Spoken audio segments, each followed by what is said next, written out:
નમસ્કાર વહાલા વિદ્યાર્થી મિત્રો, આજે આપણે એનએમએમએસ પરીક્ષા છે એના મિત્રો જે વિજ્ઞાન વિષયના જે મિત્રો મોસ્ટ આઈએમપી સવાલો છે કે જે પરીક્ષાની અંદર મિત્રો 100% પૂછાય તેવા પ્રશ્નો છે મિત્રો, એનું આપણે આ વિડીયોની અંદર સંપૂર્ણ સોલ્યુશન જોઈશું.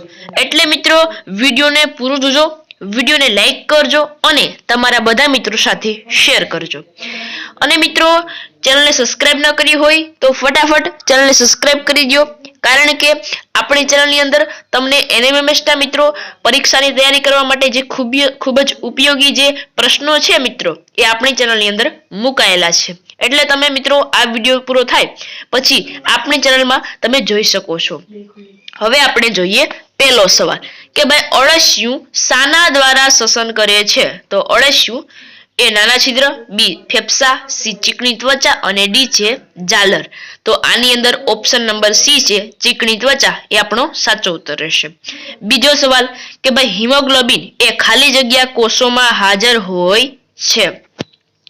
એ શ્વેતકણ, બી ત્રાકકણ, સી રક્તકણ અને ડી છે પ્લેટલેટ્સ. તો એ છે રક્તકણ. ઓપ્શન નંબર સી છે ભાઈ રક્તકણ એ આપણો સાચો ઉત્તર છે.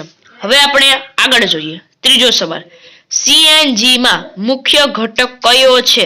એ મિથેન, બી બ્યુટેન, સી પ્રોપેન અને ડી છે ઇથેન.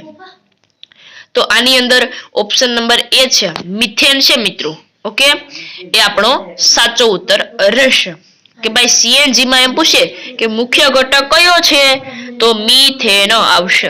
હવે આપણે ચોથો સવાલ જોઈએ ભાઈ કે એલપીજી નું પૂરું નામ જણાવો. કે એલપીજી હોય છે મિત્રો એનું આપણે પૂરું નામ જણાવવાનું છે. તો જુઓ, A liquefied petroleum gas, B liquid petroleum gas, C liquid petrol gas અને ડી છે લિક્વિફાઈડ પેટ્રોલ ગેસ.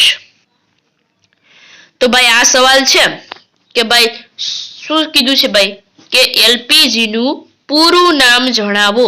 તો એની અંદર ઓપ્શન નંબર એ છે લિક્વિફાઈડ પેટ્રોલિયમ ગેસ એ આપણો સાચો ઉત્તર રહેશે.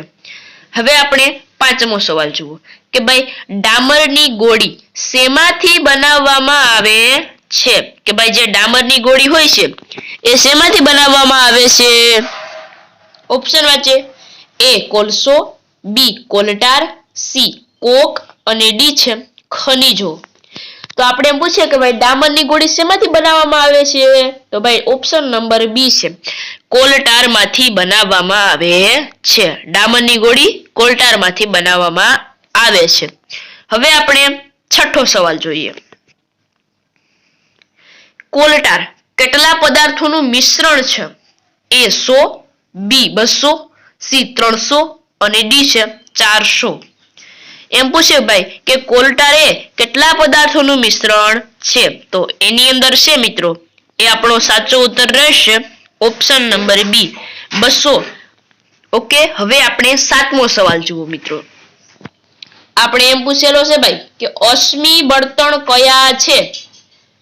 એ કોલસો, બી પેટ્રોલિયમ, હવે આપણે સી જોઈએ કુદરતી વાયુ અને ડી છે આપેલા બધા જ. જુઓ મિત્રો એમ પૂછ્યું હોય કે અશ્મિ બળતણ કયા છે તો એની અંદર કોલસો આવશે, પેટ્રોલિયમ આવશે અને કુદરતી વાયુ આવશે. એટલે આપણો સાચો ઉત્તર રહેશે ભાઈ ઓપ્શન નંબર ડી કે આપેલ બધા છે એ મિત્રો શું છે તો કે ભાઈ અશ્મિ બળતણના ઉદાહરણ છે. ઓકે મિત્રો, હવે આપણે આગળ જોઈએ આઠમો સવાલ છે ભાઈ કે ભાઈ સીએનજી નું પૂરું નામ જણાવો. A computer natural gas, B coal nature gas, C compressed natural gas અને ડી છે કમ્પેર નેચરલ ગેસ. જુઓ મિત્રો આપણે સવાલ પૂછેલો છે કે ભાઈ સીએનજી નું પૂરું નામ જણાવો. એટલે કે ભાઈ એની અંદર શું આવે ભાઈ ઓપ્શન નંબર સી છે કોમ્પ્રેસ્ડ નેચરલ ગેસ. અને મિત્રો આ સવાલ છે એ પરીક્ષાની અંદર મિત્રો ખૂબ જ આઈએમપી છે, કારણ કે મિત્રો આ સવાલ છે એ બધા વર્ષે પૂછાય છે મિત્રો. એનએમએમએસ ની પરીક્ષામાં ખૂબ જ ઉપયોગી આ સવાલ છે. એટલે મિત્રો કે સીએનજી નું પૂરું નામ પૂછે તો શું આવે ભાઈ કોમ્પ્રેસ્ડ નેચરલ ગેસ. હવે આપણે નવમો સવાલ જોઈએ સ્વચ્છ બળતણ જણાવો. ઓપ્શન વાંચો મિત્રો. આપણે પૂછે કે ભાઈ સ્વચ્છ બળતણ જણાવો તો એની અંદર જુઓ ભાઈ, એ પેટ્રોલ, બી ડીઝલ, સી સીએનજી અને ડી છે કેરોસીન. આપણે મિત્રો જે સવાલ હોય છે એની અંદર એમ પૂછે કે ભાઈ સ્વચ્છ બળતણ જણાવો તો એની અંદર ઓપ્શન નંબર સી છે સીએનજી એ આપણો સાચો ઉત્તર રહેશે. હવે મિત્રો 10મો સવાલ તરફ આવી જવો કે ભાઈ લાકડું એ ખાલી જગ્યા પદાર્થ છે. કે ભાઈ જે આપણું લાકડું હોય છે એ ખાલી જગ્યા પદાર્થ છે. એ દહનશીલ, બી અદહનશીલ, સી જીવ વિજ્ઞાન અને ડી છે કોલસો. તો ભાઈ આપણે પૂછ્યું કે ભાઈ લાકડું એ ખાલી જગ્યા પદાર્થ છે તો એની અંદર ઓપ્શન નંબર એ છે દહનશીલ પદાર્થ છે. હવે આપણે 11મો સવાલ જુઓ કે ભાઈ વાયરસથી થતો રોગ કયો છે? કે જે વાયરસથી થતો રોગ છે એ કોલેરા, બી ટાઇફોઇડ, સી મલેરિયા અને ડી છે પોલિયો. આપણે એમ સવાલ પૂછે ભાઈ કે વાયરસથી થતો રોગ કયો છે તો એની અંદર ઓપ્શન નંબર ડી છે કે ભાઈ પોલિયો એ આપણો સાચો ઉત્તર રહેશે. હવે આપણે 12મો સવાલ જોઈએ કે ભાઈ આથવણની શોધ કોણે કરી હતી તો એની અંદર એ છે લુઈ પાસ્ચર, બી એલેક્ઝાન્ડરિયા ફ્લેમિંગે, સી એડવર્ડ જેનરે, ડી રોબર્ટ કોશ. તો ભાઈ 12મો સવાલ છે એની અંદર કે ભાઈ જે આપણે પૂછે કે આથવણની શોધ કોણે કરી હતી તો એની અંદર ઓપ્શન નંબર એ છે લુઈ પાસ્ચરે આથવણની શોધ કરી હતી. હવે આપણે 13મો સવાલ જોઈએ કે ભાઈ વાતાવરણમાં નાઇટ્રોજન વાયુનું પ્રમાણ કેટલું છે? એ 21%, બી 78%, સી 0.03%, સી અને ડી છે મિત્રો 71%. તો ભાઈ આની અંદર આપણે જોઈએ કે વાતાવરણમાં નાઇટ્રોજન વાયુનું પ્રમાણ કેટલું છે ભાઈ? ઓપ્શન નંબર બી છે 78% છે એ નાઇટ્રોજન વાયુનું પ્રમાણ આવેલું છે વાતાવરણની અંદર. હવે આપણે આગળ જોઈએ બાળકો 14મો સવાલ કે નીચેના પૈકી કયું કુદરતી ખાતર છે? એ એનપીકે, બી પોટાશ, સી યુરિયા અને ડી છે વર્મી કમ્પોસ્ટ. આપણે સવાલ એમ પૂછે ભાઈ કે નીચે પૈકી કયું કુદરતી ખાતર છે? એમ નથી પૂછેલું કે ભાઈ કૃત્રિમ ખાતર. કુદરતી પૂછેલું હોય તો વર્મી કમ્પોસ્ટ આવશે. જ્યારે આપણે એમ પૂછે કે કૃત્રિમ ખાતર તો એનપીકે, પોટાશ અને યુરિયા એ આપણે કૃત્રિમ ખાતરમાં આવશે. રેડી?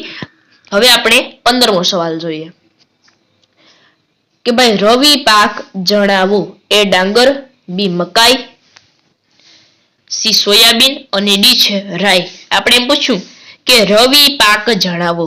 રવિ પાક એટલે મિત્રો એ આપણે જણાવવાનો છે. તો આની અંદર ભાઈ રવિ પાકની અંદર મિત્રો શું આવશે? ઓપ્શન નંબર એ છે ડાંગર એ મિત્રો આપણો સાચો ઉત્તર રહેશે. તો અહીં જ મિત્રો આપણા જે 1 થી 15 સવાલો હતા મિત્રો મોસ્ટ આઈએમપી સવાલો કે જે મિત્રો પરીક્ષાની અંદર મિત્રો ખૂબ જ ઉપયોગી છે અને મિત્રો આમાંથી જ મિત્રો જે સવાલો હોય છે એ પરીક્ષાની અંદર હશે. એટલે મિત્રો આ જે સવાલો છે મિત્રો એને તમે તૈયાર કરી લેજો. અને મિત્રો જો આપણો વિડીયો સારો લાગ્યો હોય આપણી ચેનલને સબસ્ક્રાઇબ કરી દો મિત્રો. ફરી મળીશું નવા વિડીયો સાથે.